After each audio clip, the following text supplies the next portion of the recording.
దర్శనార్థులు దిల్దార్ వార్తలకి స్వాగతం.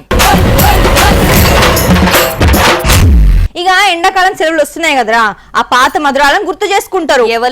ఇంకెవరు దోస్తులు వాట్సాప్ గ్రూపులు తెరిచి గెట్ టుగెదర్ ప్లాన్లు చేస్తారు. ఇప్పుడే కదా మరి అలా కుదిరేది. అంతేగాని కలవాలే, అందరూ కలిస్తే మంచిదేనాయే. జ్ఞాపకాలే కదా ఎవరికైనా తీపి గుర్తులు. అగో అసొంటి జ్ఞాపకాలని గీళ్ళు కూడా గుర్తు చేసుకున్నారు. ఎవరో వాళ్ళు అగో చూస్తుంటే కాంగ్రెస్ సీఎం రేవంత్ రెడ్డి సారు వీళ్ళంతా పువ్వు గుర్తు లీడర్లు, తెలుగుదేశం లీడర్లు ఉత్తర దక్షిణ ధృవాలన్నీ ఒక కాడ చేరినాయని అనుమాన పడుతున్నారా? సెంట్రల్ మంత్రి భూపతిరాజు శ్రీనివాస్ సారు మన తెలుగు లీడర్లు అందరూ హస్తినాపురంలో ఉన్నారని టిఫిన్ చేసి పోయారు అని పిలిచిండు. ఈ కార్యానికి అచ్చిర్రన్నట్టు వీళ్ళంతా.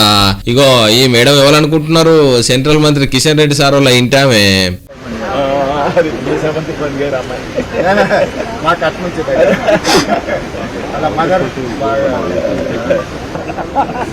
అందరికంటే ఎక్కువ సంతోషపడుతుంది రాజుగారు.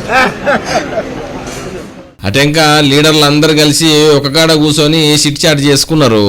ఫోటోలు దిగి మంచి చెడ్డలు మాట్లాడుకొని ఏటోళ్ళు అటు వేయరు.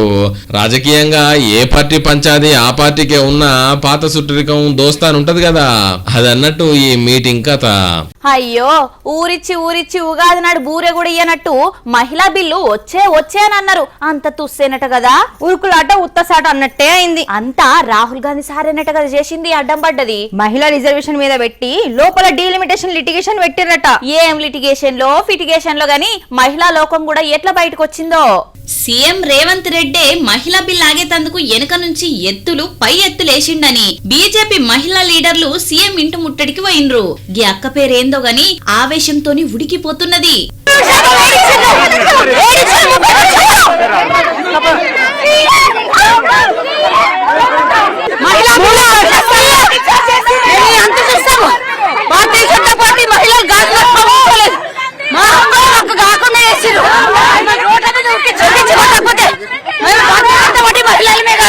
దేశమంతా ఇట్లనే ధర్నాలు రాస్తారోకలు చేసిర్రు మహిళా లీడర్లు. అయితే పోలీసులు ఎక్కడికక్కడ కట్టడి చేసిండ్రు. పేరుకు మీరు మహిళా రిజర్వేషన్ వ్యతిరేకం కాదని చెప్తుండే ఈరోజు 2/3 మెజారిటీ రావాల్సినటువంటి దీంట్లో ఇండియా అలయన్సెస్ అంతా కూడా కలిసి మహిళలకు అన్యాయం చేసిన విషయాన్ని మనం గుర్తించాలి. ఇప్పుడు ఆయన ఎన్నుకున్న విధానాన్ని వ్యతిరేకిస్తున్న సీట్ల పెంపు అనేది అంశమే కాదు, సీట్ల పెంపులో ఆయన ఎన్నుకున్న విధానాన్ని సంపూర్ణంగా వ్యతిరేకిస్తున్నాం. ఇది దేశంలో దక్షిణ భారతదేశం ఉత్తర భారతదేశంలో అంతరాన్ని పెంచుతుంది, చిన్న రాష్ట్రాలు పెద్ద రాష్ట్రాల మధ్యలో అంతరం పెంచుతుంది.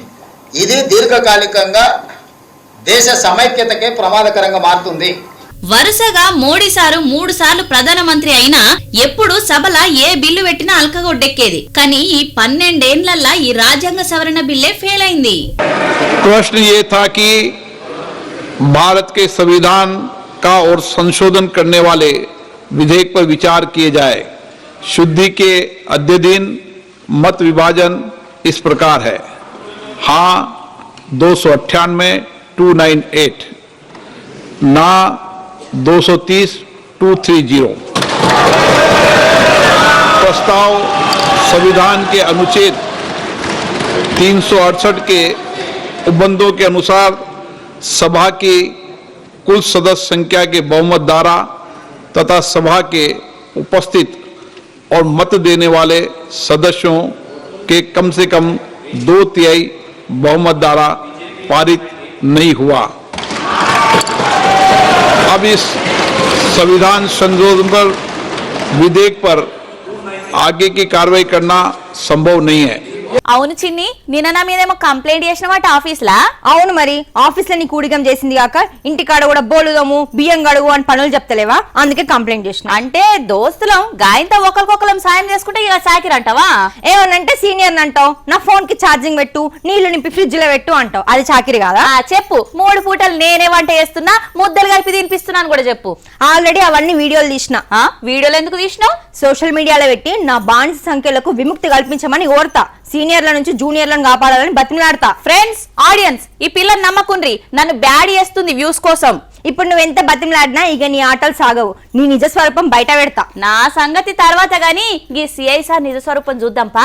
నేను చాలా స్ట్రిక్ట్ ఆఫీసర్ని, నిద్రలో కూడా రూల్స్ పాటిస్తా, నా చుట్టూ ఉన్న మనుషులు కూడా పాటించాలే అని చెప్పే ఓ ట్రాఫిక్ సిఐ గారు రూల్స్ కు విరుద్ధంగా కింద స్థాయి సిబ్బందిని ఎట్లా ఇబ్బంది పెడుతున్నాడో చూడుండ్రి.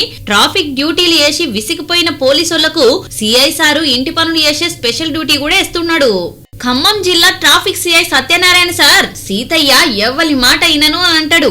ఇక డ్యూటీకి ఎక్కితే రూల్స్ మస్తు చెప్తాడు, తన వరకు వచ్చేసరికి రూల్స్ పాటిస్తలేడట అని చెవులు కొరుక్కుంటున్నారు. ఈ వీడియో చూసినోళ్ళు నీతులున్నాయే మందికి చెప్పేటందుకు అని అంటారు కదా, సార్ కూడా గదే చేస్తుండు కావచ్చు.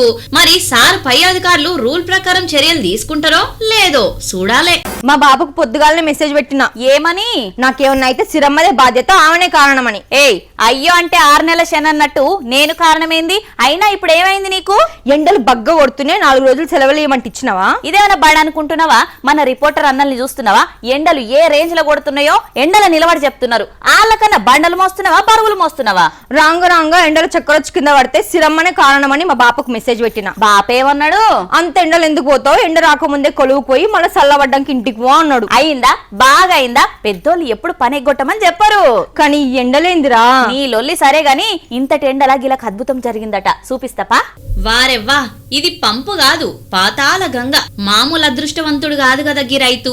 ఎర్రటి ఎండల గంగమ్మ తల్లి ఉబికొస్తుంది. ఓ దిక్కు ఎండలేమో మండుతున్నాయి, పొలాలేమో ఎండుతున్నాయి. ఒగో తాన పంటలు కాపాడుకునేందుకు ట్యాంకర్లతోటి వాటర్ పట్టి పంట కాపాడుకుంటుండ్రు. అసలే కరువు నేల. అనంతపురం జిల్లా మీదంగా ఎండాకాలం దోశలతోటి ఎత్తుకుందామన్నా ఈ టైంలో నీళ్లే దొరకాయి. ఇట్లాంటిది ఈ టైంలో గీ బోరేస్తే 400 అడుగులకే పాతాల గంగమ్మ పరుగులు తీసింది. ఉవ్వెత్తున ఎగిసి పడ్డది. ఏదో బోర్ పడితే చాలు, నేల దడిస్తే చాలు, దూప తీరితే చాలు అని అనుకుంటే ఆకాశమే తెగురుతున్నది. కనుసూపు మేర కళ్ళకు గాన రాకుండా వారుతున్నాయని ఓ మస్తు మురిసిపోతున్నాడు ఈ రైతు. ఊరంతా ఆనందంలో తడిసి ముద్దైతున్నారు. వీడియోలు తీసి మురిసిపోతున్నారు. కల చెదిరింది, కథ మారింది, కన్నీరే ఇక మిగిలింది. అయ్యో ఏమైందిరా? బాధగా ఉందిరా. నీ బాధ నా బాధ కాదా? చెప్పు ఏందో అది. అదేరా మహిళా బిల్లు గురించే. తొందరలోనే నిన్ను అసెంబ్లీలోనో పార్లమెంట్లోనో చూస్తాను అనుకున్నామని జరగవన్నీ, అనుకోలేదని ఆగవు కొన్ని. మన పోరాటం మనం చేయాలి. లేచింది నిద్ర లేచింది మహిళా లోకం, దద్దరిల్లింది పార్లమెంట్ సమావేశం అని అనుకుంటే ఆఖర్ల తుస్సుమన్నది. సరే, మహిళా బిల్లు పాస్ అవుతుందని ఆనందంలో ఇక్కడ కళాకారులు ఏం చేసిండో చూద్దాం ఆగు. మహిళా బిల్లు కల జదిర్నా, ఈ పిల్లల కల మాత్రం అదుర్సు గదా. దశాబ్దాల కల నెరవేరబోతున్నది. చట్టసభలల్లా మహిళా గొంతు పెరగబోతున్నది. నింగి నేలనే కాదు, పార్లమెంటు అసెంబ్లీ కూడా మాదే. ఇల్లు పిల్లల్నే కాదు, అవకాశం ఇస్తే దేశాన్ని కూడా చక్కదిద్దుతారనే కాన్సెప్ట్ తోటి ఇట్లా సైకత శిల్పం తోటి వాళ్ళ మద్దతు తెలిపిండ్రు.